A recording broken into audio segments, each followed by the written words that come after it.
কেমন হতো, আসত ভেসে হযরতে বিলালের মধুর আযান, যে আজানে ছিল এমন প্রেম মুগ্ধ রহমান, দয়াল নবীর পিছে নামাজ। মৌলানা মুতালিব হোসেন সালিহি দোস্ত সুন্দর করে বয়ান করছে সুবিধা মতো, এইটাই আলহামদুলিল্লাহ। সব বেশে আমার সময় কোনো অসুবিধা নেই, আলহামদুলিল্লাহ। এটা ওর ষড়যন্ত্র হইতে পারে। এই যে একটু আগে সে আমার অনেকই মহব্বতের দোস্ত। আমি ব্যক্তিগতভাবে 8 বছর 9 বছর এগুলো কোনোটাই আমি ভাবি না। আমি ভাবি আজীবন আমি সে বন্ধুই ছিলাম, মাঝখান দিয়েও বন্ধু ছিলাম, এখনো বন্ধুই আছি। আল্লাহ যেন আমাদের সবাইকে আল্লাহর জন্য মিলে থাকার তৌফিক দান করে। আপনারা বলেন আপনাদের এলাকা আজ কত বছর ধরে আসছে, কত বছর থেকে, জিন্দিগির কমপক্ষে 20-21 বছর হবে। এই মানুষগুলো আমার পরিচিত মানুষ। বছরের পর বছর আমি আপনাদের গলিতে গলিতে চেষ্টা করছি মালিকের কথা 2-4 শব্দ বলার। একটু ব্যস্ততা আগের চাইতে বেড়ে গেছে, এই জন্য এই কামরুল, হাসান বসরি ভাই ওরা আমার উপরে খুব নারাজ। আগে আমারে বহু মাহফিলে দিতে পারছে নিচে, এখন আমি দাওয়াত নেই না।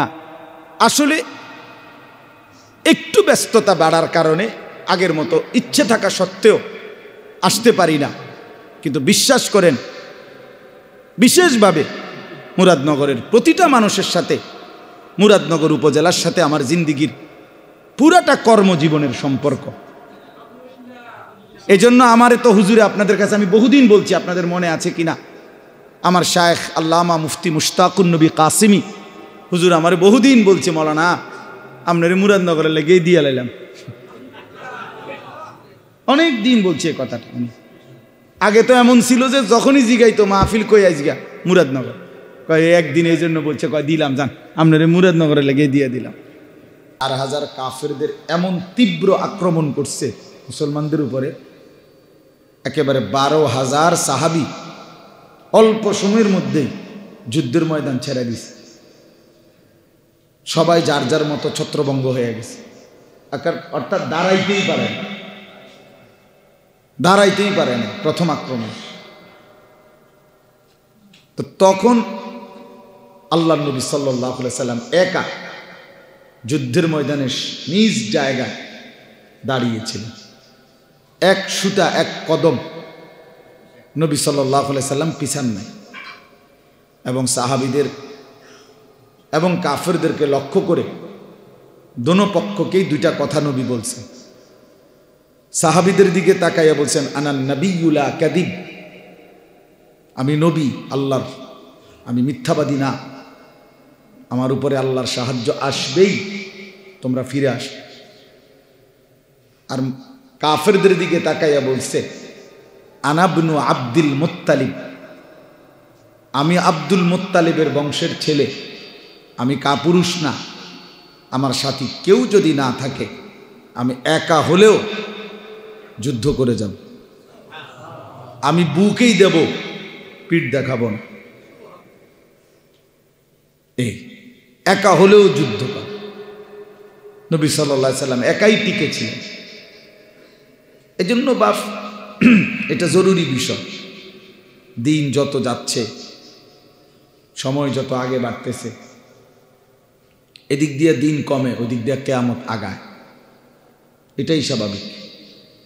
আর কিয়ামত যত আগাচ্ছে, এগিয়ে আসতেছে ফিতনা, ফাসাদ, ইমানের পরীক্ষা, আখিরাতের পরীক্ষাও বাড়তেছে। রাসূলুল্লাহ সাল্লাল্লাহু আলাইহি ওয়াসাল্লাম বলছেন, উম্মত একটা সময় তোমাদের উপরে এই পরিমাণ ফিতনা আসবে, ও আয়াতিন তাতাবাউ কানিজামিন কুতিআ সিলকুহু, অবস্থা এমন হবে যে একটার পর একটা এত দ্রুত ফিতনা আসবে, মুসিবত আসবে, পেরেশানি, নিজের ঈমান আমল টিকিয়ে রাখা এতটা কঠিন হবে, ফিতনা এত ধারাবাহিক আসবে যে নবীজি সাল্লাল্লাহু আলাইহি সাল্লাম বুঝাইছেন, মনে করেন এই যে তসবির দানা, 100টা দানা এইখানে যদি ছুরি দিয়ে এখন কাইটা দেয়, 100 দানা মাটিতে পড়তে কতক্ষণ লাগবে? সামান্য, 1 মিনিটও লাগবে না। অনবরত একটার উপর একটা দানাগুলো পড়বে কিনা, এইটা নবীজি বুঝাইছেন। কার নিজামিন কুতি আসিল কুহু, যেমন মালা, মনে করেন তসবির ছড়া, তার রশি যেমন কেটে দিলে সবগুলো দানা একসাথে পড়ে, একটার উপরে একটা, তোমাদের উপরে মুসিবত ফিতনা এভাবে একটার পর একটা পড়বে। কোনটা সামাল দিবা? কোনটা সামাল দিবা? এরকমটা হবে। হাদিসের মধ্যে আছে রাসূলুল্লাহ সাল্লাল্লাহু আলাইহি সাল্লাম একদিন মদিনার একটু উঁচু জায়গায় উঠে, এটা টিলার মতো একটু উঁচু জায়গায় উঠে মদিনার সব ঘরবাড়ির দিকে তাকাইছেন। তাকাইয়া নবীজি সাহাবীদেরকে বলতেছেন, সাথে যারা আছে, ইন্নী লা আরাল ফিতানা কামাওয়াকিল কাতরি খিলালা বুয়ুতিকুম, আমি দেখতেছি তোমাদের প্রতিটা ঘরগুলোতে বৃষ্টির ফোঁটার মতো ফিতনা পড়তেছে, বৃষ্টির ফোঁটার মতো। প্রিয় ভাই, ভেবে দেখেন বৃষ্টির ফোঁটা কেমন? এক ফোঁটা পড়ার 1 মিনিট পরে আরেক ফোঁটা পড়ে, ঠিক না? বুঝেননি বৃষ্টির ফোঁটা কেমনে পড়ে? অনবরত কিনা? অনবরত, ধারাবাহিক, অনবরত। এইভাবে নবীজি বলছেন ফিতনা অনবরত আসবে বৃষ্টির ফোঁটার মতো। রাসূলুল্লাহ সাল্লাল্লাহু আলাইহি সাল্লাম হাদিসে স্পষ্ট, আমি নিজে পড়ছি, নবী সাল্লাল্লাহু আলাইহি সাল্লাম বলছেন, দাজ্জাল যখন বের হবে তো বিভিন্নখানে মানুষের মধ্যে ব্যাপক কানাঘুষা চলবে, তো কিছু কিছু ভুয়া খবর আসবে যে অমুকখানে দাজ্জালকে দেখা গেছে, অমুকখানে। রাসূলুল্লাহ সাল্লাল্লাহু আলাইহি সাল্লাম বলছে, উম্মত সাবধান করলাম, এমন কোনো সংবাদ শুই না দাজ্জালকে একটু দেখার জন্য বলে আমি দেখতে এলাম। রাসূলুল্লাহ সাল্লাল্লাহু আলাইহি সাল্লাম হচ্ছে সাবধান, দেখবার জন্য উকি দিয়া, এক নজর দেখার জন্য তুমি যাইও না, গেলে তুমিও ফিতনায় আক্রান্ত হয়ে ঈমান হারায় ফেলবে, ঈমান হারায় ফেলবে। আমরা অনেক সময় আওয়াজ উঠলে দৌড় মারি, কি হইছে? এমন না যাও, দাজ্জাল আসছে, দাজ্জাল আসছে, এ কথা শুনে দৌড় দিও না, এতটা।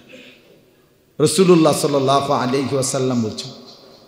এই জন্য বাপ, শুরুর কথা হলো এটাই, দিন যত বাড়তেছে, জিন্দিগি যত সামনে যাচ্ছে, তো মুসিবত, পেরেশানি, অস্থিরতা বাড়তেছে।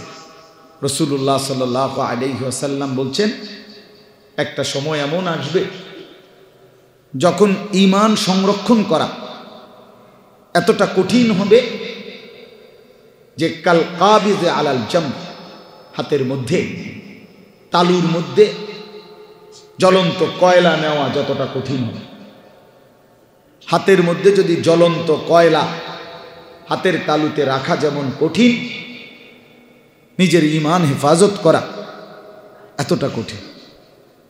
এরকম সময় হবে।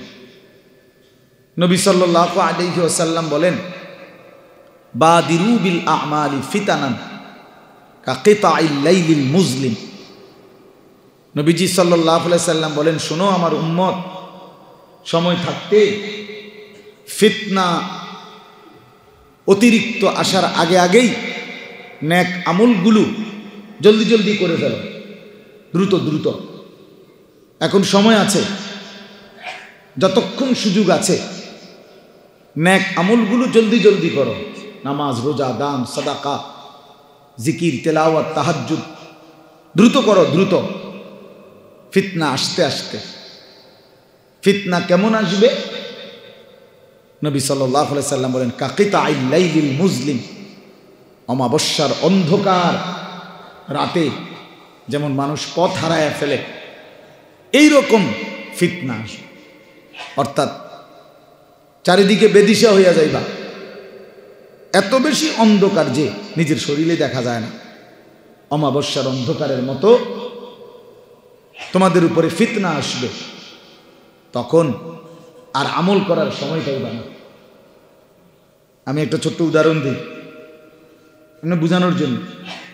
আমি একবার কুমিল্লা একটা হোটেল থেকে রাত্রেবেলা, বৃহস্পতিবার রাতে, আরো আগে, 3 পিস দামি কেক কিনছিলাম। এগুলা জামরুল কেক কয়, এবং গোল গোল পেঁচানো, খুব স্বাদের। তো রাত্রে 2:30-3টা বাজে কুমিল্লা, তখন আমরা ঠাকুরপাড়া কুমিল্লার বাসায় থাকতাম। তা আমি রাত্রে এগুলা নিছি বাসায়। সকালবেলা 10টা সাড়ে 10টার দিকে আমি আমার বিবি এবং আমার 2টা বাচ্চা তখন, তো বললাম যে তোমরা এগুলা খাও, আমি জুমার নামাজ পড়ে আসতেছি। তখন আমার আব্বার মসজিদে আমি জুমা পড়তাম ঠাকুরপাড়ায়।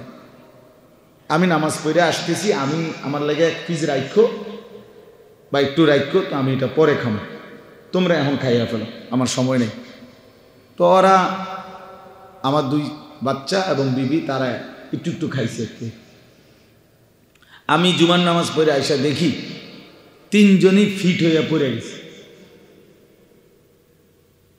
এত বেশি অবস্থা খারাপ যে পেটে 3 জনকেই তৎক্ষণাৎ নিয়ে কুমিল্লা টাওয়ারে হসপিটালে ভর্তি করতে হয়েছে।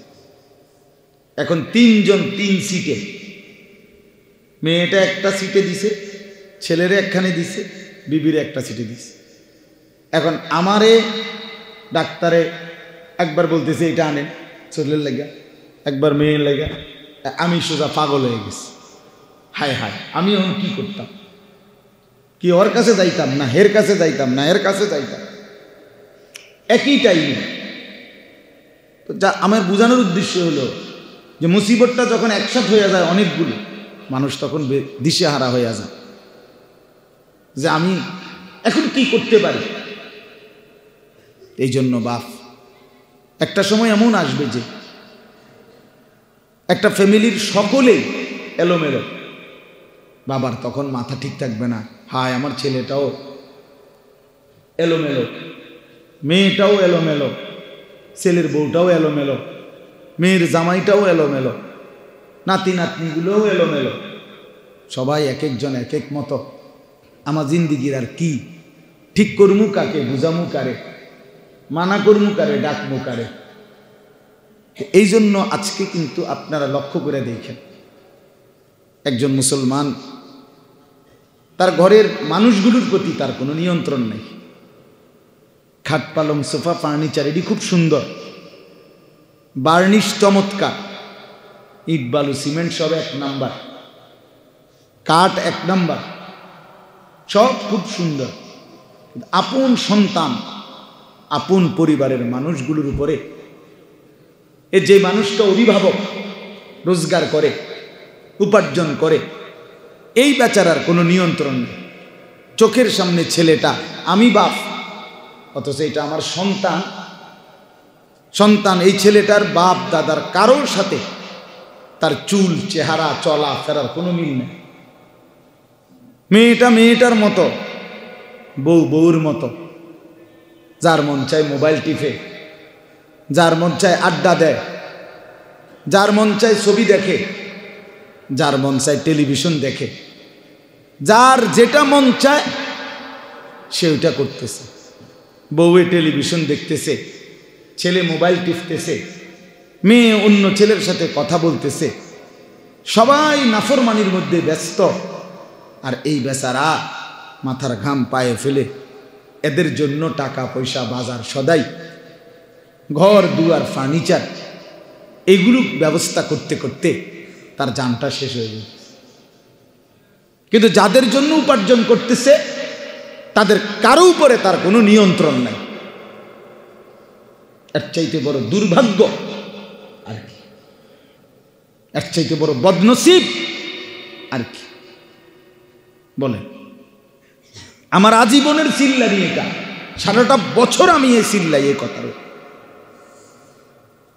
সারাটা বছর আমার এই একই চিল্লানি, একই আহাজারি করি যে কিরে বাপ, পুরাটা জীবন কষ্ট করে মাথার ঘাম পায়ে ফেলে এই টাকাগুলো রোজগার করতেছেন, এত কষ্ট করে এই ঘর সংসার সাজাইলেন, অথচ এই নাফরমান সন্তান খোদার 365 দিনে কোনোদিন এমন সুন্দর তরতাজা ছেলে 16 বছর 14 বছর কোনোদিন ফজরের নামাজ পড়ে না, খোদার একটা বছরে কোনোদিন এত বড় জানোয়ার মুসলমানের বাচ্চা হয় কেমনে?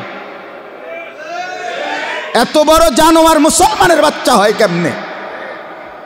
মুসলমানের বাচ্চা হয় কেন বলেন? তুমি বাবার জীবনের সার্থকতাটা কি? এই মার জিন্দেগির সার্থকতাটা কি বলেন, বুঝাইয়া বলেন, একজন জবাব দেন।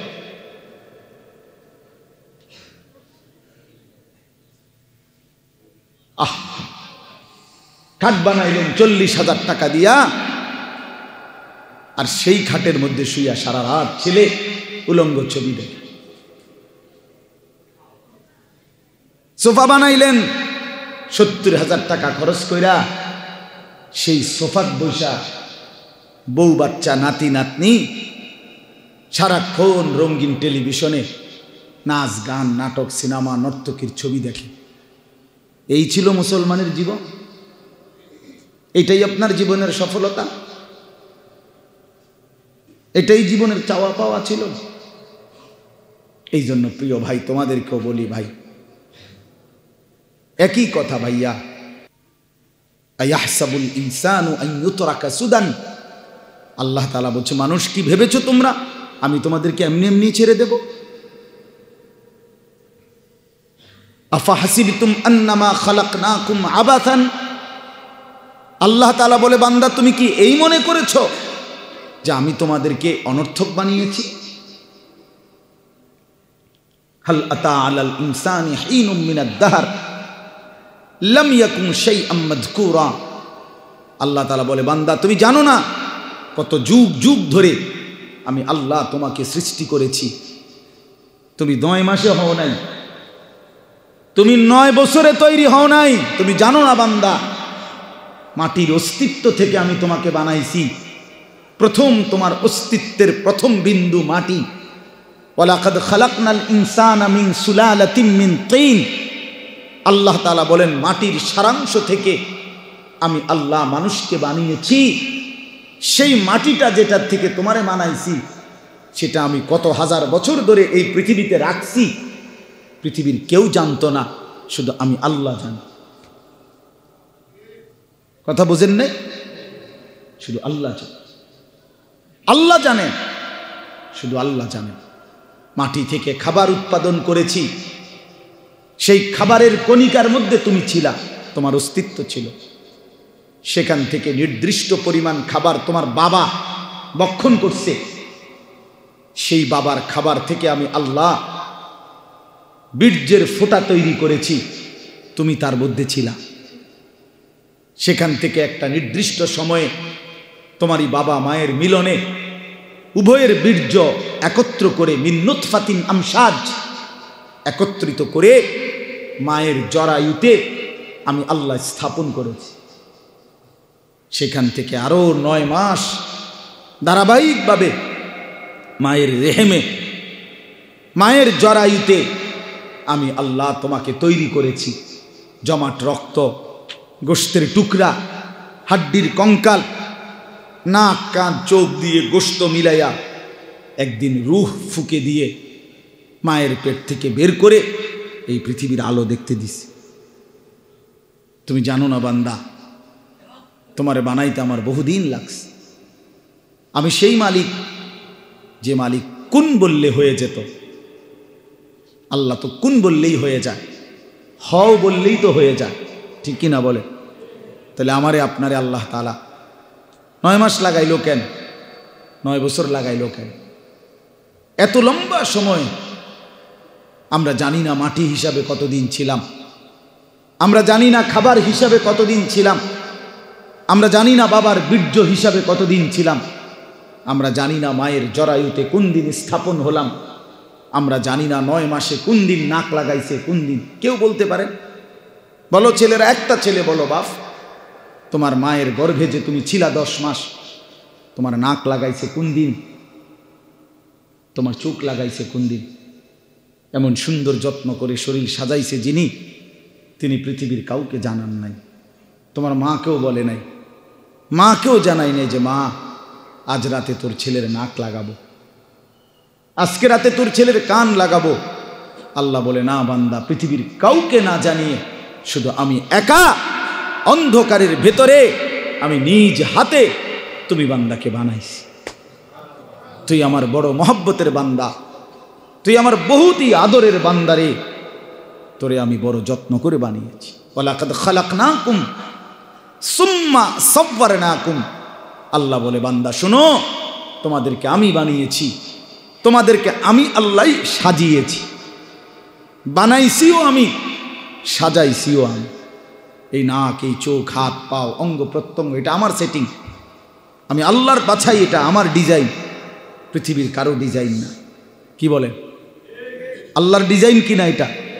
আমাদেরকে এভাবে সাজিয়েছেন কে?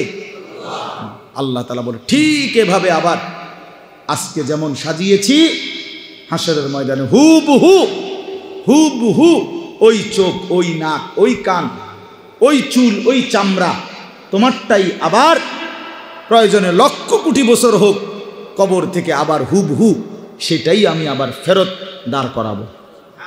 বালা কাদিরিনা আলা আন নুসাব্বিয়া বানানা। বানানা, এটা তো আশ্চর্য তরজমা। আল্লাহ বলছে বান্দা শোনো, হাসরের ময়দানে তোমার শরীর আমি শুধু হুবহু আগেরটা ফেরত আনবো এটা না, বরং আলা আন নুসাব্বিয়া বানানা। এই বানানা শব্দের অর্থ হলো মানুষের আঙ্গুলের এই যে ভিতরে যেই রেখা আছে, আপনারা সহজে বুঝবেন। মানুষ যে ফিঙ্গার দেয়, ফিঙ্গার মানে মেশিনের মধ্যে আপনি হাত আঙ্গুল রাখে না, ওই যে পাসপোর্টের সময়, ভিসার সময়, হ্যাঁ এয়ারপোর্টে কি করতে হয়, এরকম মেশিনের মধ্যে ফিঙ্গার দেয়। তো এইটা দিলে এই ভিতরের রেখাগুলো ওঠে, এটা আবার সেটিং করে রাখে। এই 800 কোটি মানুষ যে বর্তমান পৃথিবীতে, 800 কোটি মানুষ যদি হয় বর্তমানে, এই 800 কোটি মানুষ যদি প্রত্যেকের এই বুড়া আঙ্গুল এভাবে মেশিনে রাখে আলাদা আলাদা, এই জায়গা এতটুকু, কিন্তু এই রেখা এতটুকু জায়গার 800 কোটি ভিন্ন ভিন্ন, একটার সাথে মিলবে না। এটা কি কারিগর, কেমনে বানাইছেন? আমাদের একবার এক হাজি মহিলা হারায় গেছিল হজের সময়, আমাদের কাফেলার মহিলা একটা কাগজও নিয়ে গেছে না হোটেল থেকে, একের কিচ্ছু না, কিছুই নিছে না বেটির লগে, হোটেলের একটা কার্ডও নাই। হায় রে আমরা চিন্তায়, এই বেটিরে পাইব কেমনে? রাত্র 11টার দিকে সৌদি মোয়াল্লেম অফিস থেকে ফোন দিছে আমাদের মোয়াল্লেমের কাছে, বাংলাদেশি মোয়াল্লেমের কাছে, যে আপনার মহিলা হাজি অমুক নাম, আপনি এসে নিয়ে যান।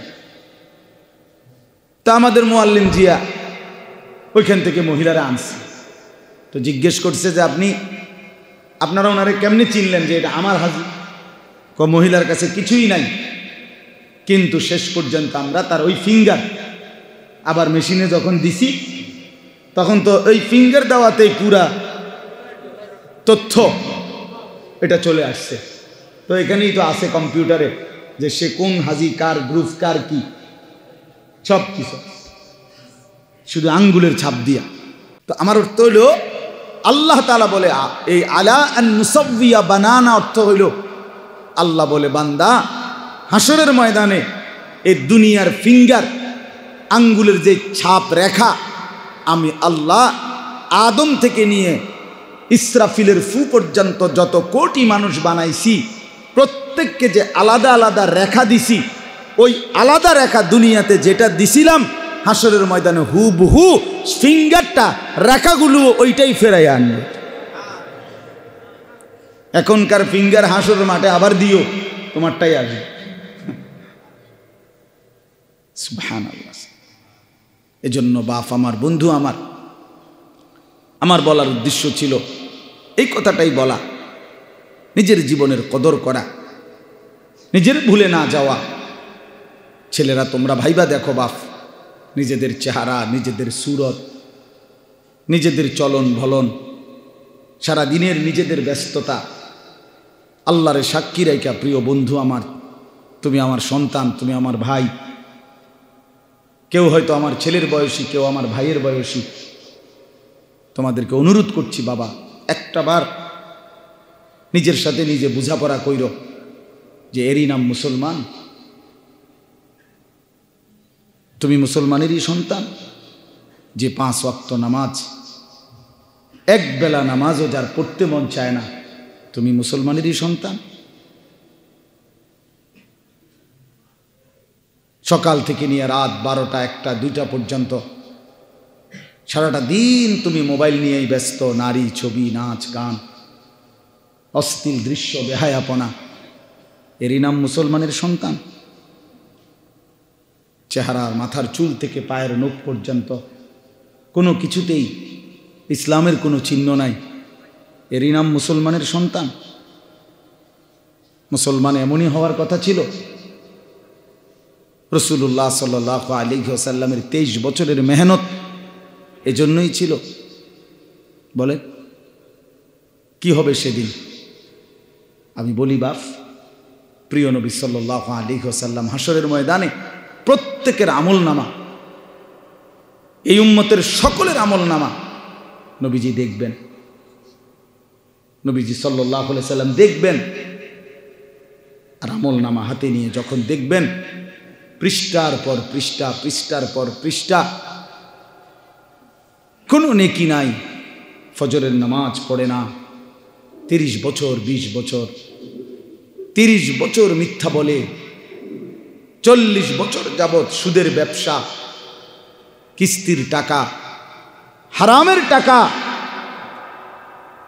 ঘরের মধ্যে 30 বছর ধরে টেলিভিশন, কেউ ফজরের নামাজ পড়ে না। এইভাবে যখন আল্লাহ নবী সাল্লাল্লাহু আলাইহি ওয়াসাল্লাম আমল নামার মধ্যে উল্টাইয়া দেখবেন, আল্লাহর কসম বন্ধু, নবী সাল্লাল্লাহু আলাইহি ওয়াসাল্লাম চোখের পানি ফেলে ওই উম্মতকে ডাক দিয়ে বলবেন, উম্মত তুই আমার এত বড় বেইজ্জতি কেমনে করতে পারলি? কেমনে আমার এত বড় অপমান করলি? তুই জানো উম্মত, আমি 23টা বছর তোদের জন্য সারাটা রাত কেঁদেছি, এশার নামাজের পরে আমি দাঁড়াইছি, ফজরের আজান পর্যন্ত আমি এক দাঁড়ানোতে চোখের পানি ফেলে উম্মত তোদের জন্য কেঁদেছিলাম। আম্মা জান আয়েশা রাদিয়াল্লাহু তাআলা আনহা বলেন, এক দাঁড়ানোতে নবী সারা রাত উম্মতের জন্য কাঁদছে আর দোয়া করছে। এই পরিমাণ কাঁদছে, আল্লাহর কসম আম্মা জান আয়েশা বলে, হাত্তা তাওয়াররামাত কাদামাহু, 2টা পাও ফুলে ফুলে গেছে। নবী সাল্লাল্লাহু আলাইহি সাল্লাম বলবেন, উম্মত আমি 23 বছর এভাবে কাঁদছিলাম রে, তায়েফের পাথরের আঘাতে আমার পিঠটা চালনির মতো ছিদ্র ছিদ্র হয়ে গেছে, এ পরিমাণ রক্ত ঝরছে, আমার পায়ের জুতা থেকে পায়ের তালু রক্তে আটকায় গেছে, আমি ক্ষুধার কষ্টে পেটের মধ্যে 2টা পাথর বাইরা ক্ষুধার কষ্ট সয়েছি, আমি উহুদের দান শহীদ করে রক্ত মাখা শরীর নিয়ে উহুদের ময়দানে আমি ঘন্টার পর ঘন্টা বেহুশ হয়ে পড়েছিলাম। আমার ঘরের চুলায় 3 মাস রান্না করা কোনো খাবার রান্না হয় নাই। আম্মা জান আয়েশা রাদিয়াল্লাহু তাআলা আনহা কসম করে বলছে, এই উম্মত, নবীর বংশে আমরা, নবীর ঘরে আমরা 9 জন বিবি, রাআইনা হেলালান সুম্মা হেলালান সুম্মা হেলালান, এক চাঁদ দেখছি ডুবছে, আরেক চাঁদ, এভাবে 3 মাস গেছে। মা আওকাদাত ফি আবিয়াতে রাসূলিল্লাহ নারুন, রাসূলের কোনো বিবির ঘরে আগুন জ্বলে নাই, রান্না করা কোনো খাবার খান নাই, এইভাবে উম্মত আমি না খেয়ে না দে কত রক্ত ঝরাইলাম, কত চোখের পানি ফেললাম, বিনিময়ে এটা কি আনলি উম্মত? বিনিময়ে কি আমল নামা দেখাইলা? হায় উম্মত, এতদিন আখিরি নবী, শ্রেষ্ঠ নবীর উম্মত এতদিন নামাজ পড়ে না। সর্বশ্রেষ্ঠ নবীর উম্মত এতদিন মিথ্যা বলে। সর্বশ্রেষ্ঠ নবীর উম্মত এভাবে সুদ খায়। হায় উম্মত, আমি এটা নিয়ে আমার মালিকের সামনে কেমনে দাঁড়াবো? সুপারিশের জন্য কি বলবো, কেমনে বলবো? প্রিয় ভাই আমার, রাসূলুল্লাহ সাল্লাল্লাহু আলাইহি সাল্লামের ভালোবাসা তো সবার কাছে আছে। সবাই তো আমরা দাবি করি। ভালোবাসা নিয়ে কত ধাক্কাধাক্কি, ভালোবাসা নিয়ে কত ফতুয়াবাজি, নবীর মোহাব্বত, নবীর ইশক, নবীর ভালোবাসা, এই নিয়ে কত ঠেলাঠেলি। তো প্রত্যেকের ভিতরেই তো ভালোবাসার দাবি আছে। ভালোবাসার সেই দাবিতে রাসূলুল্লাহ সাল্লাল্লাহু আলাইহি ওয়াসাল্লাম তিনি যদি লজ্জা পান হাসরের ময়দানে, তো কি হবে আমাদের পরিণতি? ফাকাইফা ইদা জিনা মিন কুল্লি উম্মাতিন বিশাহীদ ওয়া জিনা বিকা আলা হাউলা'i শাহীদা। সূরা নিসার আয়াত এটা। এই আয়াতের তাফসীরের মধ্যে আছে আল্লাহ তাআলা হাসরের ময়দানে নবীজির সামনে, এই আয়াতের একটা তাফসীর এটা যে নবীজির সামনে উম্মতের আমলনামা খুলে দেখাবে। নবী সাল্লাল্লাহু আলাইহি সাল্লাম, আমরা নিজে হাদিসে পড়ছি, রিয়াজুস সালিহিন কিতাবে আমি নিজে পড়ছি, হযরত আব্দুল্লাহ ইবনে মাসউদ রাদিয়াল্লাহু তাআলা আনহু একদিন এই আয়াত নবীজির সামনে যখন পড়তেছিলেন, নবীজি এই আয়াত শুনেই বললেন, হাসবুকাল আন, আব্দুল্লাহ থামো, আর আগায়ও না। হযরত আব্দুল্লাহ ইবনে মাসউদ বলেন, নবীজি এই কথা বলাতে আমি থেমে গেলাম।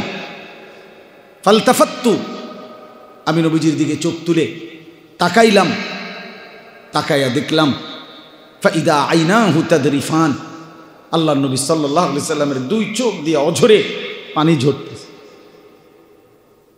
মুহাদ্দিসিন কেরাম বলে, কেন পানি ঝরতেছিল? এই আয়াত শুনে নবীজি কাঁদে উঠলেন কেন? এই আয়াত শুনে নবীজি থামে গেলেন কেন?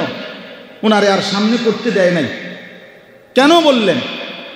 মুহাদ্দিসিন কেরাম, উলামায়ে কেরাম ব্যাখ্যার মধ্যে লিখছেন, ওই যে কথাইটা নবীজিকে যে আল্লাহ বলছে, বন্ধু আপনার উম্মতের আমলনামা আমি দেখাবো, আপনার সামনে খুলবো। নবীজি তৎক্ষণাৎ ভাবতেছিলেন, হায় আমার উম্মতের যদি আমলনামা গুনায় ভরা থাকে, আমি তখন কেমনে মুখ দেখাবো, আমি তখন কেমনে সুপারিশ করব? এই কথা ভাবতে গিয়ে নবীজি তৎক্ষণাৎ অঝরে কাঁদা উঠছে। আমাদের জন্য তিনি এই পরিমাণ কাঁদলেন, আমাদের জন্য তিনি এই পরিমাণ কাঁদলেন। প্রিয় ভাই আমার, বন্ধু আমার, ঠেলাঠেলি করে কি হবে বাপ? কি হবে? কি হবে? কোনো কিচ্ছু আসবে না। এই দেখতে দেখতে আমিও চলে যাব, আপনারাও চলে যাবেন, আমরা সবাই চলে যাব, আমরা সবাই চলে যাব। এই জন্য আমরা প্রত্যেকে ইনশাআল্লাহ, যে কয়জন মানুষ বসছেন, আমি অনুরোধ করি সকলের কাছে, বিশেষ করে আমাদের নওজোয়ান ছেলে তোমাদের কাছে, ভাইয়া নিজের জীবনের কদর করো ভাই। এটা জীবন না দোস্ত। যে জীবন সেজদা দেয় না সে মানুষ না, যে কপালে সেজদা নাই সে মানুষের বাচ্চা না, যে কপালে সেজদা নাই ওই হাইওয়ান, ওই জন্তু জানোয়ার। যে সেজদা দেয় না সে শয়তান। আল্লাহ তাআলা কোরআনুল কারীমে ইবলিসকে বলছে, আজকের থেকে সেজদা দিলি না, এই নাফরমান, আজকের থেকে তুই শয়তান। বলো মাওলানা, তুমি বলো, কথা কি এটা না? ইবলিস কি এর আগে শয়তান বলতে পারে? ইবলিসের আগের তো ছিল, নাম ছিল মুআল্লিমুল মালাইকা। ইবলিস তো ফেরেশতাদের শিক্ষক ছিল। যেদিন সেজদা দেয় না একটা সেজদা, আল্লাহ বলেন, বেঈমান, সেজদা দিলি না, আজকের থেকে তুই শয়তান। শুধু শয়তান, আল্লাহ বলেন সেজদা দিলি না, ফাখরুজ ফাইন্নাকা রাজিম, বের হবে বেঈমান, আজকের থেকে তুই অভিশপ্ত। বেনামাজি ছেলেরা মনে রাখো, তুমি অভিশপ্ত, অভিশপ্ত, রাজিম, তুমি শয়তান। আল্লাহ কোরআনে বলছে ওয়া ইন্না আলাইকাল লানাতা ইলা ইয়াউমিদ্দিন। ইবলিস তুই সেজদা দিলি না, মনে রাখিস আজকের থেকে নিয়ে কিয়ামত দিবস পর্যন্ত তোর উপরে আমি আল্লাহর লানত, লানত, লানত, অভিশাপ তোর উপরে, অভিশাপ। যেন বেনামাজি মনে রাখিস তোর উপরে আল্লাহর লানত। আমি বললাম তোর উপরে আল্লাহর লানত, তোর উপরে খোদার গজব। মনে রাখো, চালাক মনে হয় বাত করতে গুণ খানার নাম চালাকি, বাত খাইতে পারলেই চালাক, দুনিয়া ভোগ করতে পারলেই চালাক। কুলু ওয়া তামাত্তাউ কালিলান ইন্নাকুম মুজরিমুন। আল্লাহ বলে নাফরমান, তুই নাফরমানি সত্ত্বেও অল্প সময়ের জন্য আমার দুনিয়া ভোগ কর, খা বেঈমান। কুলু ওয়া তামাত্তাউ, খা বেটা, অল্প সময়ের জন্য দুনিয়া ভোগ কর। শুধু মনে রাখিস বান্দা, ইন্নাকুম মুজরিমুন, তুমি কিন্তু পাপী। নাস্তা খাও, কোনো মানা নাই। আল্লাহ বলছে বান্দা শুধু মনে রেখো ফজরের নামাজ পড়ো নাই। রাতের খানা খাও, কোনো মানা নাই, আমি খাইতে বাধা দেব না, শুধু মনে রেখো এশার নামাজ পড়ো নাই। বিল্ডিং করতেছ করো, শুধু মনে রাখো দূর সুদের টাকা, কিস্তির টাকা, 2 নম্বরই টাকা, ওজনে কম দিয়া বাটফারি কইরা এতিমের সম্পদ লুণ্ঠন করে, অন্যায়ভাবে আপন জনের সম্পদ কুক্ষিগত করে বাড়ি করলা, প্রাচুর্য করলা, অহংকার করলা। মনে রাখো নাফরমান, দুনিয়া ভোগ করো, আখেরাত খুব সামনে, কবর খুব সামনে, খুব সামনে। হাত্তা জুরতুমুল মাকাবির, এই যে এখানে আছে, কাল্লা সাউফা তা'লামুন। আল্লাহ বলেন অল্প সময়ের ব্যবধানে নাফরমান, কবরের তোরে বুঝায় দেব আমি মাওলার শাস্তি কি জিনিস, আমার অবাধ্যতার শাস্তি কি জিনিস, আমি বুঝায়। খাও ছেলে পেলে, তোমরা মনে করছো মোবাইল টিপতেছ, নারী দেখতেছ, বাপ কিছু বলে না, মা কিছু বলে না, সমাজের কেউ কিছু বলে না। মূল বিষয় হলো এটা, ছেলে পেলে আজকে মনে করতেছে আমি মুক্ত, আমি আজাদ, আমি স্বাধীন, আমার কোনো মা নাই, আমার কোনো বাপ নাই, আমার কোনো অভিভাবক নাই, আমারে ডাক দেওয়ার কেউ নাই, আমারে মানা করার কেউ নাই, আমারে বুকে জড়াইয়া ফিরাইবার কেউ নাই, আমারে আল্লাহর সাথে সম্পর্কিত করার কেউ নাই। আমি আর আমার মোবাইল, আমার নারী, আমার নর্তকী, আমার জিনার দৃশ্য, বেবিচারের দৃশ্য, উলঙ্গ দৃশ্য, আমার অসৎ বন্ধুর আড্ডা, মোটর সাইকেলের ঘোরাফেরা। হায়, এটা তোর এই কারণে হইছে, কেউ তোরে ডাকে না, কেউ তোরে বাধা দেয় না।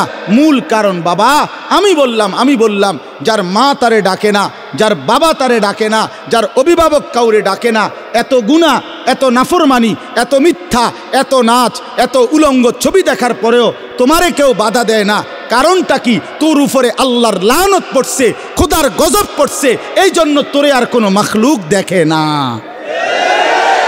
যার উর্ফে খোদার গজব পড়ে তারে আর কোনো মাখলুক ডাকে না। আমারে ডাকছে, আমার ভাই আমারে একদিনে একবারে জায়গায় 3 বার চুল কাটাইছে। আমার দিকে আমার ভাই নজর রাখছে। আমি একবারে শুধু 19-20 হয়েছে চুলে, 3 বার চুল কাটাইছে। হ্যাঁ, আমি জীবনের প্রথম যখন চাকরি নিছি এই সোনাকান্দায়, প্রথম বেতন দিয়া এখান থেকে একটা টুপি কিনছিলাম, এরকম সাদার মধ্যে ছোট্ট ছোট্ট লাল লাল একটা ফুলের মতো, চারিদিকে 4টা ফুল আছিল, এই আর কিচ্ছু না, সাদা টুপি। আমার জীবনের বেতনের তখন টাকা পাইছিলাম। বাসায় গেছি বৃহস্পতিবার দিন, আব্বা দেখছে শুধু একটা নজর। আব্বা দেখে বলছে আমার মা রে, হেতের যে চাকরি হয়েছে বুঝুনি, হেতের যে বেতন হয়েছে এটা বুঝুনি তুমি? মায় কয় মানে? কয় টুপি দেখছো না? বোঝেন নাই? কয় যে টুপি দেখলা না, মানে ওই যে ফুলওয়ালা, এটা হারাম না, কথা বোঝেন নাই। রঙিন টুপি পরা কি হারাম? না, হারাম নাম, কিন্তু ওই বাবা তো জীবনে কোনোদিন কি করে নাই, সাদা টুপি ছাড়া পড়ে নাই, এই জন্য আব্বা এটা পছন্দ করে নাই। মা আমারে বলছে আলাদা, ফুত তোর আব্বা তোর টুপিটা পছন্দ করে নাই, এটার মধ্যে লাল লাল ফুল আইলো কেন? এই যে রেখে দিছি, আর কোনোদিন পড়িনি। বাবা নজর রাখছে, মা নজর রাখছে, বাপ বড় ভাই নজর রাখছে, বিনিময়ে আল্লাহ তাআলা কোরআনের সামান্য কিছু হলেও কোরআন তিলাওয়াত করার দৌলতটুকু দান করছে। কেন তোমারে ডাকে না? 365 দিনে তুমি কোনো দিন ফজরের নামাজ পড়ো না, অথচ তোমার নিয়ে কারো কোনো মাথা ব্যথা নাই। তুমি এত অভিশপ্ত হইলা কেমনে ভাই? তোমার উপরে এত বড় গজব কেমনে পড়লো? 30 বছর ধরে লোকটা মিছা কথা কয়, কেউ তারে কোনো দিন ফিরাইবার জন্য চায় না। আহা, তার এই পরিণতি হলো কেন? বলে দেখেন, ভেবে দেখেন। এই জন্য হাদিসের মধ্যে আছে, আল্লাহ তাআলা যখন কাউকে ভালোবাসে তো গোটা সৃষ্টি তাকে ভালোবাসে। আল্লাহর নজর থেকে যখন কেউ সরে যায়, গোটা মখলুক তাকে ঘৃণা করে, গোটা মখলুক তাকে ঘৃণা করে।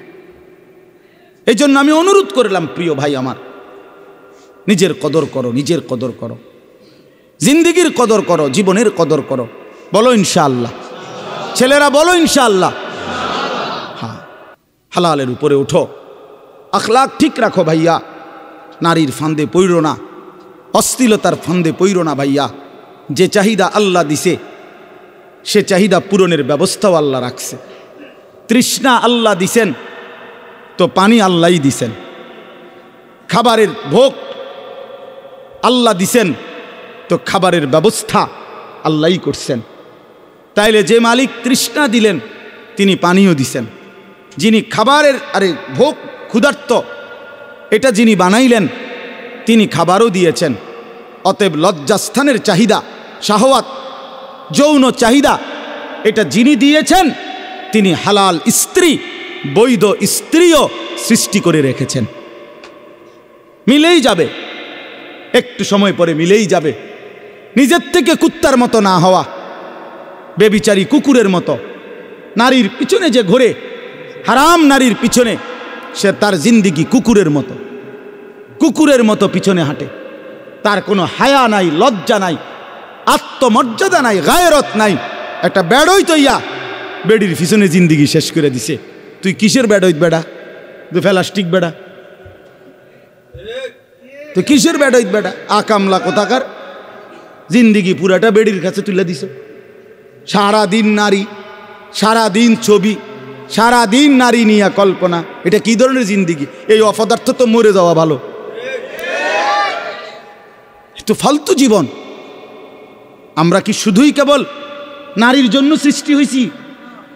বলেন কিরে ভাইয়া, বলো তোমরা, একটা ছেলে বলো, পৃথিবীতে আল্লাহ তাআলা আমাদেরকে বেডিতে লেগে বানাইছে হুদা।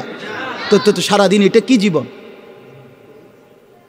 এ কি জিন্দিগি ভাইয়া? আহা, এজন্য আল্লাহ তাআলা বলতেছেন, এবার শুনেন, তর্জমা বলি, মাইক ঠিক হইতে হইতে ইনশাআল্লাহ মুনাজাত হয়ে যাবে। আল্লাহ তৌফিক দান করেন।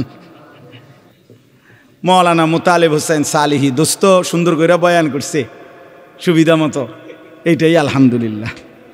সব বেশে আমার সময় কোনো অসুবিধা নেই, আলহামদুলিল্লাহ। এটা ওর ষড়যন্ত্র হইতে পারে।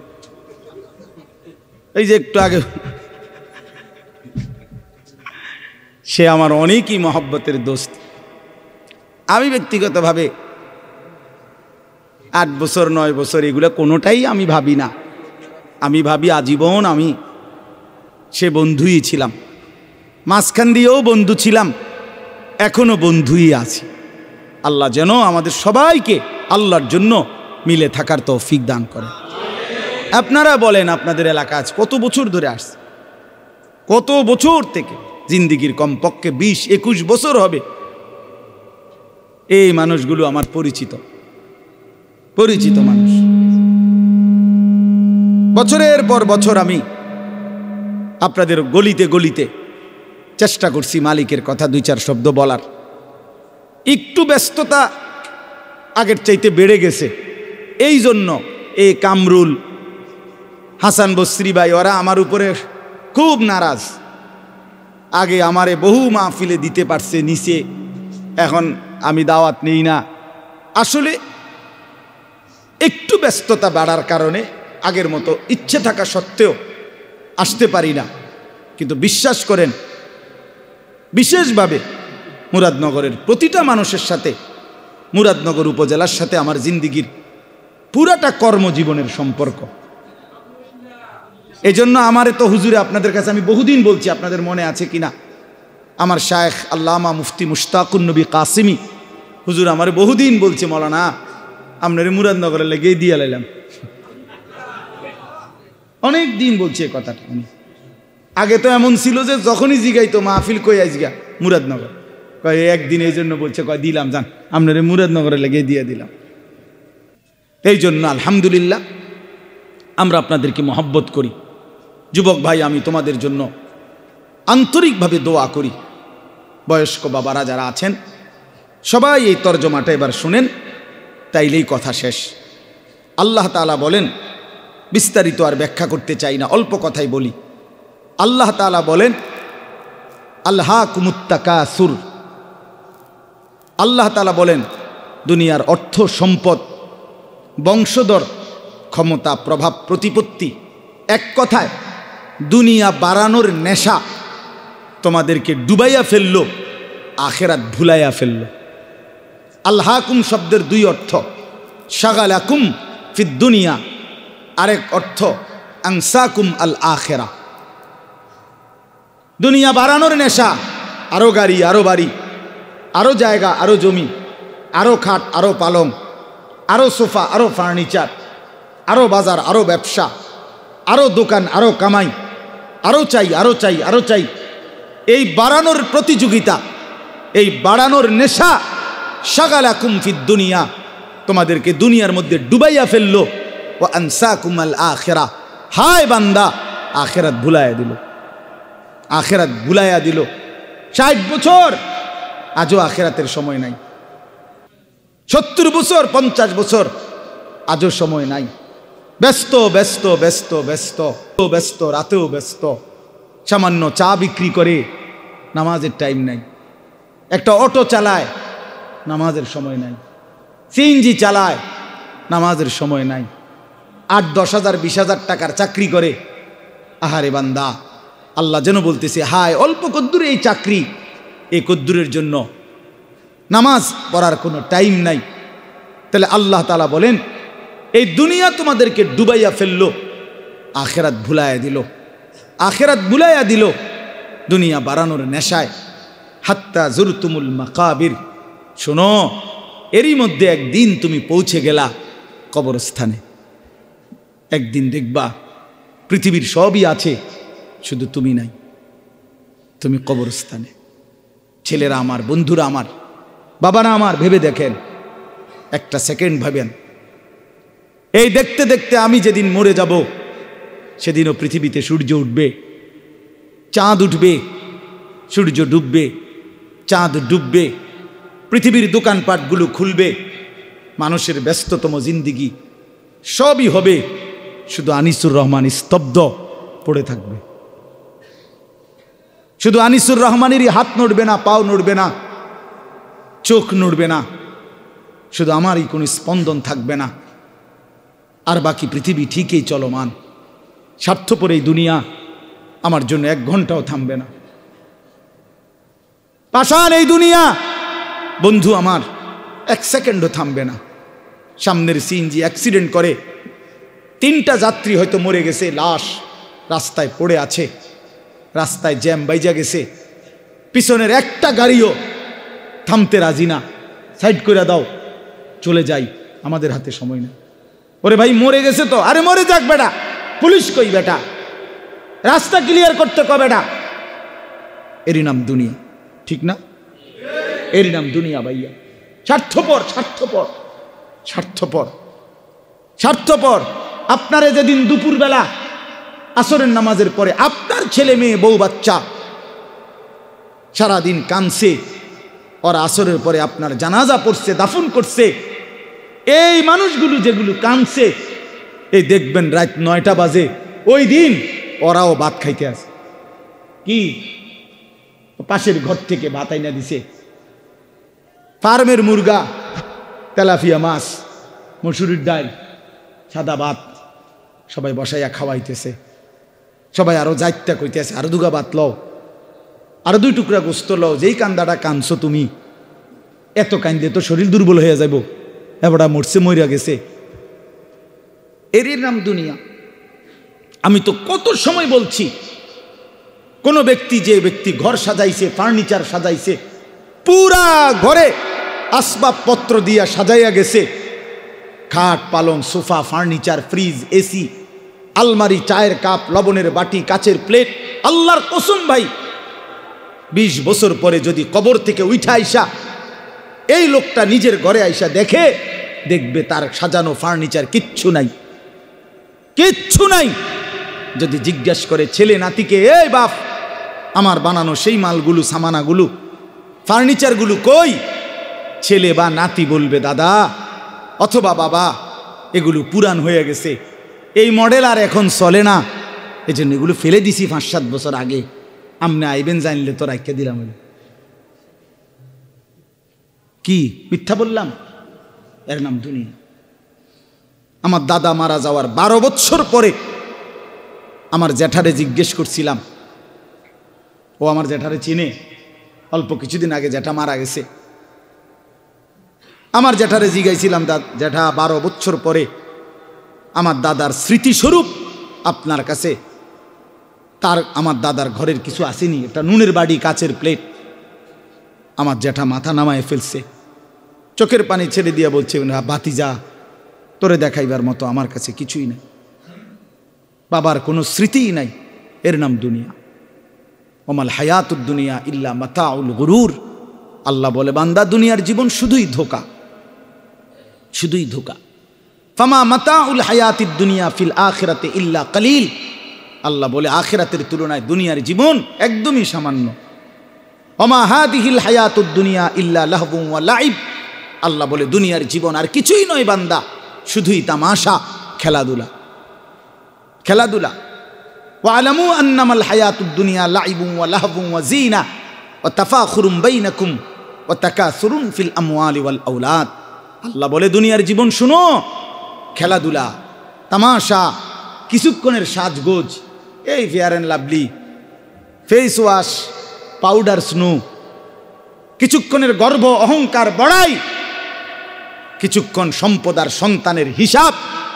আল্লাহ বলেন, এই করতে করতে ফুরায় গেল হায়াত। তো মনে রেখো, ওয়াফিল আখিরাতে আযাবুন শাদীদ। আখিরাতে অপেক্ষা করছে অত্যন্ত ভয়ানক আযাব, আযাব। এই জন্য আল্লাহ তাআলা বলেন, আলহাকুমুত তাকাসুর, বাড়ানোর নেশা দুনিয়া তোমাদেরকে আখিরাত ভুলাইয়া দিল। ছেলেরা তোমরা ভুলে গেলা নামাজ। একটা মোবাইল পাই, কয় টাকা মোবাইল বাপ? একটা ছেলে বলো বাপ, 18,000 টাকার কাছে হেরে গেলা। একটা মোবাইল 20,000 টাকা, মাত্র 20,000 টাকার কাছে একজন মুসলমানের সন্তান তোমার ঈমান, তোমার ইসলাম, তোমার আখিরাত সব সব ফেলে দিলা। 20,000 টাকার কাছে হেরে গেলা। মোমেন তো গোটা পৃথিবীর বিনিময়ে হাঁটতে জানে না। কথা তো ছিল এই, উচিত তো ছিল এই, যে গোটা পৃথিবীর মোকাবেলায় ইমানদারের ঈমান এক চুলো নড়বে না। এই না বলেন না? কোরআন শরীফে আছে, মাত্র 1 মিনিট আগে ঈমানদার হইছে। ওই যে মুসা নবীর আমলের জাদুকররা যখন জাদুর খেলা দেখাইল, তখন মুসা আলাইহিস সালামের হাতের লাঠির যে সাপ, এইটা তাদের সবগুলো রশিদ সাপ কি করে ফেলছে? গিলা ফেলছে না? এটা জানেননি আপনারা? তো পরে কি হয়েছে? জাদুকররা কি করছে বলেন না? 70,000 জাদুকর তৎক্ষণাৎ সেজদা দিয়া কালেমা পড়ে মুসলমান হয়ে গেছে। আমান্না বিরব্বিল আলামিন, রব্বুল আলামিনের উপরে ঈমান আনছে। এই মাত্র মুসলমান ঈমানদার হয়েছে, এই মাত্র। ফেরাউন সাথে সাথে বলছে, তোমরা আমার অনুমতি ছাড়া মুসার কালেমা গ্রহণ করলা, লা উসাল্লিবান্নাকুম ফি জুযুইন নাখলে, খেজুর গাছের ডালের মধ্যে তোমরা টাঙ্গাইয়া আমি হত্যা করব, তোমাদেরকে নির্মম শাস্তি দেব যদি তোমরা ফিরে না আসো। তখন এই 70,000 জাদুকর, আল্লাহর কসম কোরআন শরীফে আছে বন্ধু, এই 1 মিনিটে 10 মিনিটে ঈমান তাদের এত মজবুত হইছে, এত কঠিন হইছে যে এরা বলল ফেরাউনের দিকে তাকাইয়া, ফাকদি মা আনতা কাদিন ইন্নামা তাকদি হাদিহিল হায়াতিদ দুনিয়া। ফেরাউন, তোমার যা মন চাই তুমি তাই করো, এই দেহের উপরে কাইটা বুটি বুটি করে ফেলো, টুকরা টুকরা করে ফেলো। মনে রেখো, যাই তুমি করতে পারো তা কেবল দুনিয়ার এই শরীরটার উপরেই করতে পারবা।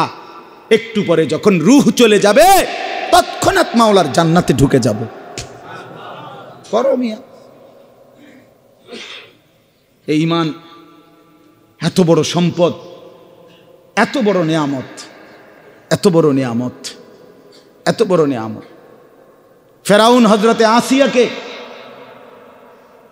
তার স্ত্রীকে শেষ পর্যন্ত শাস্তি দিতে দিতে কোরআন শরীফ আছে ওয়া ফিরআউনা যিল আওতাদ, ফেরাউন পেরেক মারছে, পেরেক গ্রামনেরা কি কন, তার কাটা কয় যে পেরেক।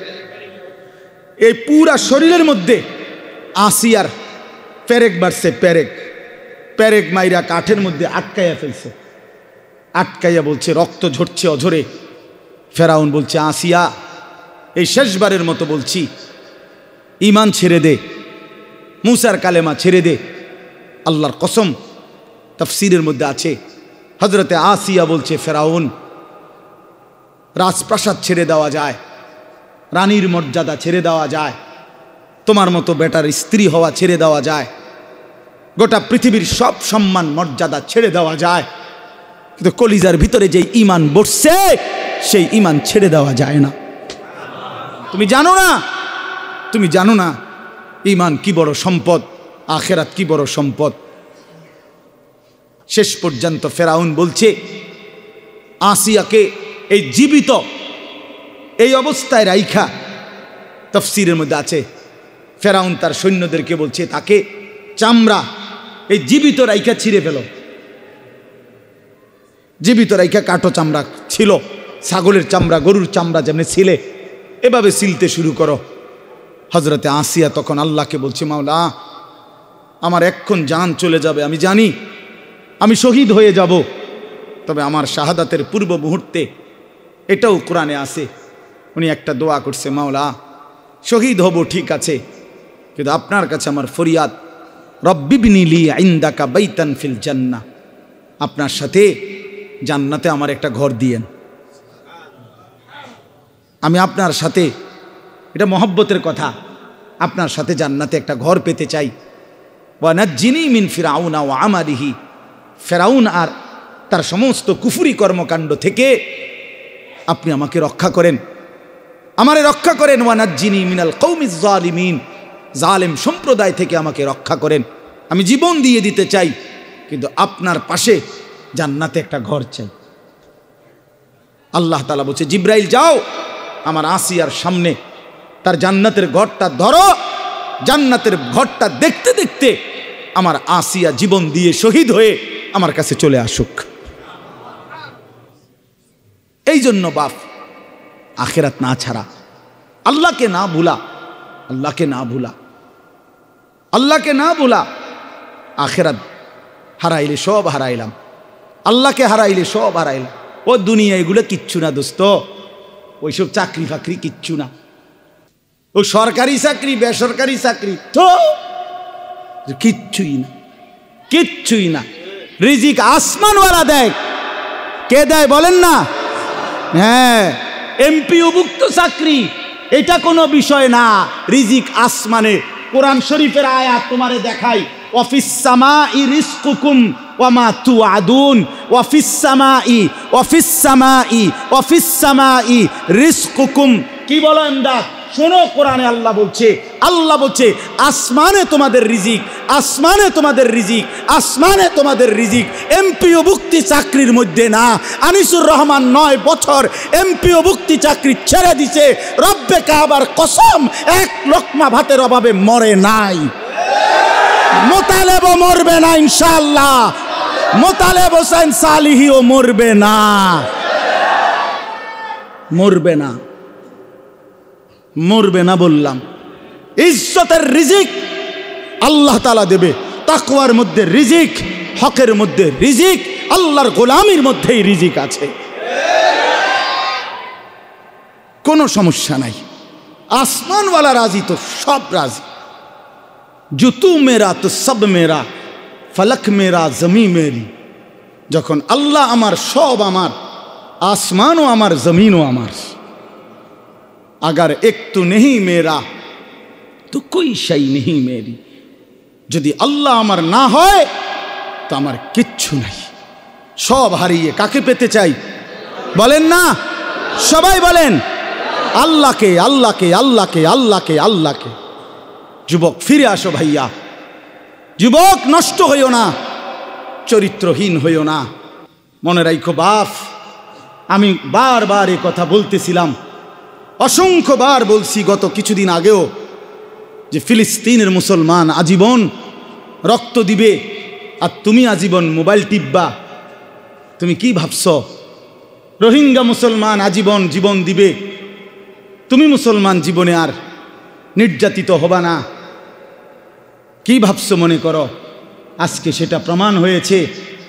ইসকনের হিন্দু গুন্ডারা, ইসকনের সন্ত্রাসীরা, এই বেঈমানরা এই বাংলাদেশের জমিনে ইমানদার মুসলমান অ্যাডভোকেট সাইফুল ইসলাম আলিফের গর্দানে ছুরি রাইখা জবাই করে রক্তে লাল করে দিয়েছে, রক্তে লাল করে দিছে এই বাংলাদেশের চট্টগ্রামে। জানেন না আপনারা? শুনছেন কিনা আপনারা?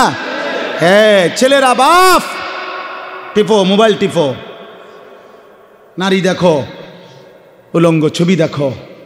মনে রাখো, বেঈমান সুযোগ পেলে ছাড়বে না। তোমারেও না, আমারেও না। হুজুর মনে করছো পিঠা শুধু হুজুর রাখাইবা? তুমি সিরাসা পাইবা বইয়া বইয়া। সাইফুল ইসলাম হুজুর, কথা বলেন না কেন? অ্যাডভোকেট সাইফুল ইসলাম হুজুর সে? বলেন নজরুল ভাই। আইনজীবী, 2.5 বছরের তার একটা বাচ্চা আছে, তার স্ত্রীর গর্ভে সন্তান আছে। গর্ভের সেই সন্তানটা তো বাবারে আর কোনোদিন দেখলো না।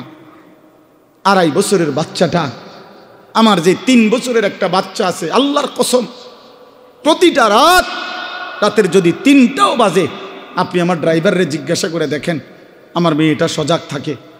আমার 3 বছরের মেয়েটা, আমি যতক্ষণ ঘরে না ফিরি, আমারে জড়াইয়া ধরে না ঘুমাইলে আমার মেয়ে আমার ঘুমায় না।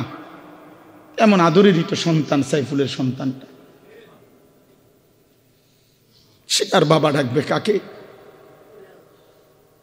বলো ভাইয়া। আমরা 92% মুসলমান বাংলাদেশে, আমরা অল্প কয়েকজন। এত বিপুল সংখ্যক মুসলমান যে দেশে, সে দেশে একজন জলজ্জন্ত মুসলমানকে দিনে দুপুরে জবাই করে ফেলছে। এটা ভাবা যায়? কল্পনা করা যায়? তুমি মনে করছো আজীবন ফিলিস্তিনে মায়ের হবে, তুমি মনে করছো আজীবন রোহিঙ্গায়, আর তোমার আমার জীবন শুধু সুখেই কাটবে না। আমি অনুরোধ করলাম হাত জোর করে, আর যদি কোনোদিন বলতে না পারি তো আজই বললাম, জিন্দিগির বোঝাপড়া করেই ফেলছি, কিচ্ছু হবে না, অসুবিধা হবে না। আমার মতো 2-4 জনের রক্ত ঝরে গেলে, শহীদের খুন ঝরলে কিচ্ছু হবে না, কিছুই হবে না। কিন্তু আল্লাহ তাআলা ইমানদারের তাজা খুন ঝরলে পৃথিবীর কিচ্ছু হবে না। কিন্তু ইনশাআল্লাহ আমাদের রক্তের উপরে, আমাদের শাহাদাতের উপরে, আমাদের ঈমানের উপরে, আমাদের তাকওয়ার উপরে এই বাংলাদেশে কালেমার পতাকা উড়বে ইনশাআল্লাহ। ইসকনের কবর হবেই হবে ইনশাআল্লাহ, ইসকনের কবর হবেই হবে। তোমরা জানো না ভাইয়া, কত জঘন্য গুন্ডা, কত জঘন্য গুন্ডা এরা, কত জঘন্য সন্ত্রাসী এরা। কতটা উগ্র। বাপ চাচারা তো জানেই না, পুরাটা দেশকে খাবলে খাওয়ার জন্য মানচিত্রের উপরে হিন্দুদের গেরুয়া মানচিত্র আমাদের লাল সবুজের পতাকার উপরে তুলে দিছে। অর্থ হলো এই পতাকা মানি না, ওই পতাকা তাদের মেন। কি খামখেয়ালি মনে করেন? খামখেয়ালি মনে করো ভাইয়া, তোমার বাপ বিদেশ, তোমার অভাব নাই, তোমাকে বাইক বিল্ডিং, হ্যাঁ, তোমার বাবার কামাই, অতএব আর টেনশন নাই। অনেক ছেলে পেলে তোমরা মনে করছো এইটা, তোমরা একটা তামসা মনে করছো জীবনটা, তোমরা মনে করছো রং তামাশার ফুর্তির এই জীবনই শেষ। না ভাইয়া, তুমি বাঁচলে তুমি বিবাহ করবা, আল্লাহ বাঁচাইলে তোমার স্ত্রী হবে, আল্লাহ দিলে তোমারও তো সন্তান হবে। তোমার সেই সন্তান যদি ঈমান নিয়ে বাঁচতে না পারে, কথা বলেন না কেন? আগামী জেনারেশন যদি ঈমান নিয়ে বাঁচতে না পারে বাপ, কি হবে তখন? আমাদের কি হবে? আমি কি চাই না আমার 3 বছরের বাচ্চাটা ঈমান নিয়ে বাঁচুক? কথা বলেন না কেন? তাহলে অতএব আমাদের আল্লাহর সাথে সম্পর্ক, আমাদের ঈমান, আমাদের তাকওয়া, আমাদের জিন্দেগি আল্লাহর পথে থাকা, এর মধ্যেই আমাদের নিরাপত্তা। ওয়াদাল্লাহুল্লাযীনা আমানু ওয়া আমিলুস সালিহাত লা ইস্তাখলিফান্নাহুম ফিল আরদ। আল্লাহ তাআলা বলেন, ঈমান আর নেক আমলের বিনিময়ে আমি ওয়াদা দিলাম জমিনের বাদশাহী তোমাদের হাতে তুলে দেব। বাদশাহী, হ্যাঁ, ওয়ালা ইউমাক্কিনান্না লাহুম দীনাহুমুল্লাযী ইরতাদা লাহুম, এবং তোমাদের দিন আমি আল্লাহ তাআলা জমিনে বিজয়ী করে দেব। ওয়ালা ইউবাদদিলান্নাহুম মিন বা'দি খাউফিহিম আমনা, তোমাদের ভয় আতঙ্কের পরিবর্তে তোমাদেরকে শান্তি নিরাপত্তা ঈমান আর আমলের বিনিময়ে আমি আল্লাহ দুনিয়াতে দিয়ে দেব। সাফ, আমার জাতিকে আমি সতর্ক করে দিলাম, আমার সন্তান তোমরা, আমার ভাই তোমরা, তুম করে আমরা বলে গেলাম, ফিরায় দিও না, ফিরায় দিও না, কারো কথায় প্রতারিত হইও না বন্ধু। তুমি আমার দলভুক্ত হইও না, আমার কোনো দল নাই, আমার কোনো দল নাই, আমার কোনো দলভুক্ত হওয়ার দরকার নাই। তুমি আল্লাহর পক্ষে থাকো, কোরআনের সাথে থাকো, রাসূলুল্লাহ সাল্লাল্লাহু আলাইহি সাল্লামের সুন্নাতের উপরে থাকো, বিদআতের বিপক্ষে থাকো, কুফরের বিপক্ষে থাকো, শিরকের বিপক্ষে থাকো। 5 ওয়াক্ত নামাজের সেজদা, এই কপালে গোলামির সেজদা দাও। বলো ইনশাআল্লাহ, বলো ছেলেরা ইনশাআল্লাহ, বলো, বলো হিম্মত করে, জোরসে বলো ইনশাআল্লাহ। ফজরের নামাজ পড়বা তো ভাইয়া? বলো ইনশাআল্লাহ। পাক্কা নিয়ত করো, নিয়ত করো, ভালো হবে, পারবা তুমি। যুবক, তুমি পারবা, তুমি পারবা। তুমি বুড়া না, তুমি অসল না, তুমি পঙ্গু না, তুমি প্যারালাইজড না, তুমি সুস্থ মানুষ। তোমারে আল্লাহ একটা সুস্থ শরীর দিছে, তুমি হিম্মত করলে ইনশাআল্লাহ ফজরের নামাজ জামাতে পড়তে পারবা। আল্লাহ তৌফিক দান করেন। গত বছর সন্দ্বীপ, আমি প্রতি বছরই যাই, গত বছর সন্দ্বীপে অক্টোবর মাসে 2023 সালে 4টা ছেলে কলেজ পড়ুয়া, তারা ফজরের নামাজ পড়ে সিদ্ধান্ত নিছে একদিন যে আমরা বাকি বন্ধুদেরকে ফজরের নামাজের জন্য ডাকবো। ফজর ক্যাম্পেইন, ফজরের জন্য গণসংযোগ। 4টা ছেলে কাজে কিভাবে ডাকমু? আমরা একে তো একা একা ডাকমু, আর ছোট ছোট প্রোগ্রাম কইরা একটা কোরআন তেলাওয়াত, একটা হামদনাথ, আর ফজরের নামাজের গুরুত্বের উপরে একটু কথা বলে দোয়া করে দেব। এভাবে মহল্লায় মহল্লায় ঘুরে ঘুরে তারা গত 1 বছর ধরে ফজরের ক্যাম্পেইন করে গেছে। ফজরের জন্য উঠাইছে সন্দ্বীপ, বাংলাদেশে চট্টগ্রামে, যেটা বঙ্গোপসাগর পার হয়ে যাইতে হয় স্পিড বোট দিয়া।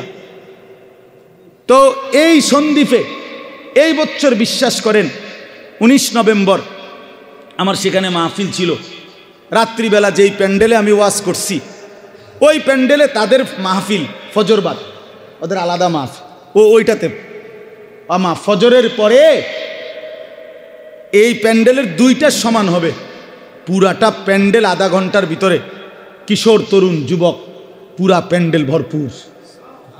হ্যাঁ বলতেছে ওরা, হুজুর একটা সাগরের পারে যেদিন আমরা সিদ্ধান্ত নিছিলাম আমরা ফজরের নামাজের জন্য ডাকবো, আমাদের এই 4 বন্ধুর নাম আর আমাদের সিদ্ধান্তটা আমরা লেখার জন্য একটা কাগজ পাই নাই। হাঁটতেছিলাম, একটু দূরে দেখছি একটা সিগারেটের প্যাকেট পড়ে আছে। আল্লাহর কসম ছেলেটা বলছে, সিগারেটের ওই প্যাকেটটা তুইলা কয় যে হুজুর এটার উল্টা পিঠে তো সাদা, বুঝেন না, এটার ইয়া করলে ভিতরের অংশটা সাদা না, কয় ওইটার মধ্যে আমরা একটা কলম দিয়ে আমগো এই সিদ্ধান্তটা লিখছি যে আজকের থেকে আমরা ফজরের ক্যাম্পেইন করব, ফজরের জন্য আমাদের বন্ধুদেরকে জাগাবো। মাত্র 1 বছরের ব্যবধানে ওরা হিসাব দিছে প্রায় 4,500 ছেলে এখন প্রতিদিন ফজরের নামাজ জামাতে পড়ে। কি আশ্চর্য বিষয় বলেন। যুবক কি না পারে, নওজোয়ান কি না পারে। নওজোয়ান চাইলে বরবাদ করে দিতে পারে, নওজোয়ান চাইলে গড়ে দিতে পারে, নওজোয়ান চাইলে এই সমাজ মদের আড্ডা জুয়ার আড্ডায় ভাসাই দিতে পারবে। আবার নওজোয়ান এই ছেলেগুলো চাইলে এই সমাজের প্রত্যেকটা যুবক কিশোরকে মসজিদেও আনতে পারবে। এই জন্য তোমাদের কাছে আমার আবদার, তোমরা দয়া করে এই ওলামা তলাবা ঐক্য পরিষদ, এটা নিছক একটা মাহফিল না, এটা আমাদের একটা উদ্দেশ্য, একটা মহৎ লক্ষ্য যে ওলামায়ে কেরাম, মাদ্রাসার তালিবে ইলম, সর্বস্তরের ছাত্র জনতা সবাই মিলে চলো আমরা এই সমাজ পরিবর্তনের জন্য প্রত্যেকেই কিছু না কিছু কাজ করি। বলো ইনশাআল্লাহ, নিয়ত করে বলো ইনশাআল্লাহ। এই সমাজের জন্য কিছু করবা তো ইনশাআল্লাহ। আল্লাহ তৌফিক দান করেন। আল্লাহ তাআলা বলেন, এই শেষ তরজমা বলি, আল্লাহ বলেন বান্দা দুনিয়ার মধ্যে যে ডুবে গেলা, আখিরাত যে ভুলে গেলা, একদিন কবরেই চলে আসলা। কাল্লা সাউফা তা'লামুন সুম্মা কাল্লা সাউফা তা'লামুন, শোনো কবরেই তুমি জানতে পারবা তোমার এই নাফরমানির পরিণতি কি। আবার তুমি হাসরের ময়দানে জাহান্নামে জানতে পারবা তোমার এই নাফরমানির পরিণতি কি। কাল্লা লাউ তা'লামুনা ইলমাল ইয়াকিন, আল্লাহ বলেন আমি তোমারে কবরের শাস্তি দিয়া জানাবো, আমি তোমারে জাহান্নামের শাস্তি দিয়া বুঝাবো আমার নাফরমানির শাস্তি কি।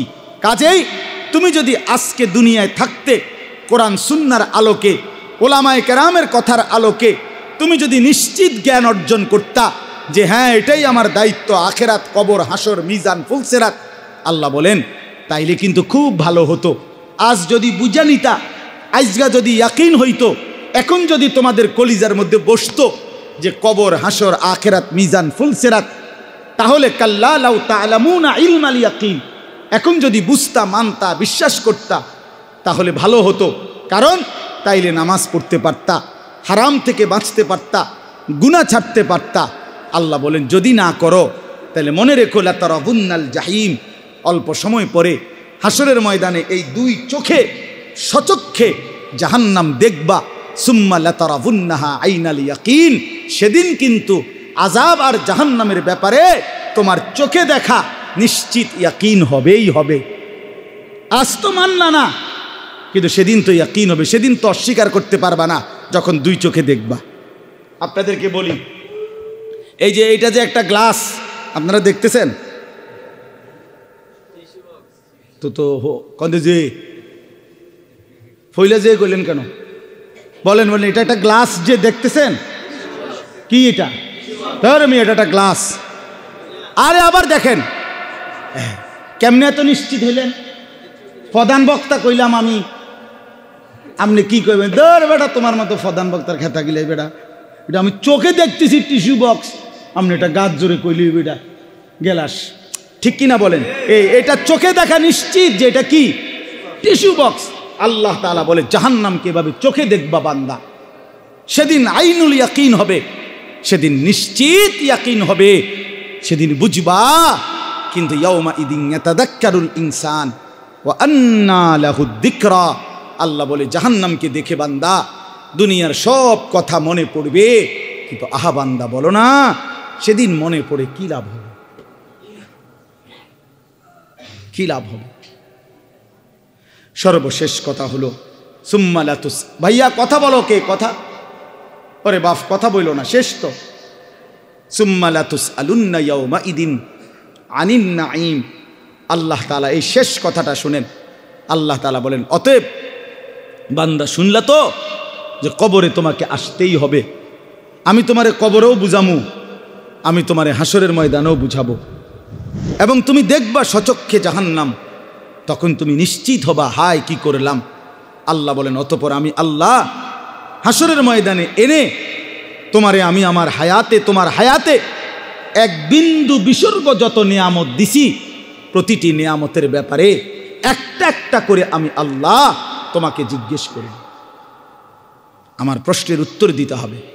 এই আসমান জমিন চন্দ্র সূর্য, এই আলো বাতাস রোদ বৃষ্টি, এই শরীর স্বাস্থ্য জীবন যৌবন, এই হাসি কান্না আনন্দ বেদনা রোদ বৃষ্টি স্ত্রী সন্তান, চোখ নাক কান হাত পাও দেহ নিঃশ্বাস, আল্লাহর কসম ভাইয়া, বাবাদেরকেও বলি, আপনাকেও বলি, তোমাকেও বলি, আমারেও বলি, নিশ্চিত আমাদেরকে আল্লাহ তাআলা বলতেছেন আমি জিজ্ঞেস করব।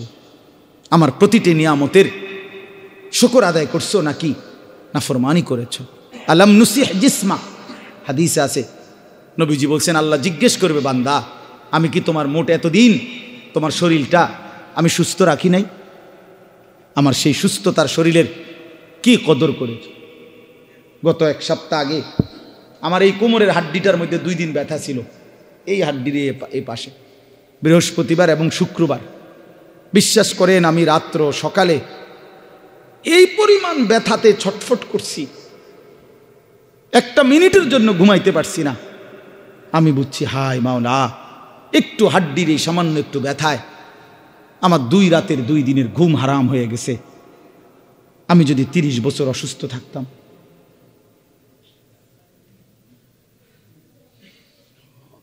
বলো ভাইয়া, তো আল্লাহ তাআলা বলবে বান্দা বলো না সুস্থ ছিলা কতদিন, অসুস্থ ছিলা কতদিন, পেটে ব্যথা ছিল কতবার কতদিন, পেট ভালো ছিল কতদিন, মাথা ব্যথা করছে কতদিন, মাথা ভালো ছিল কতদিন।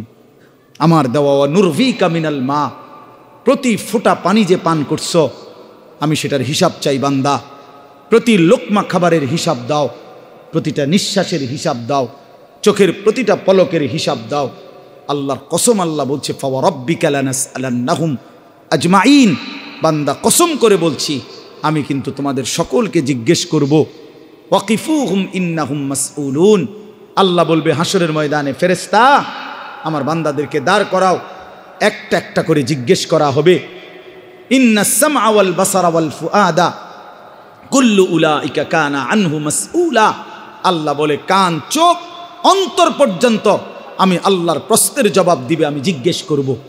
অতএব শেষ কথা এটা ভাইয়া, এ দিবা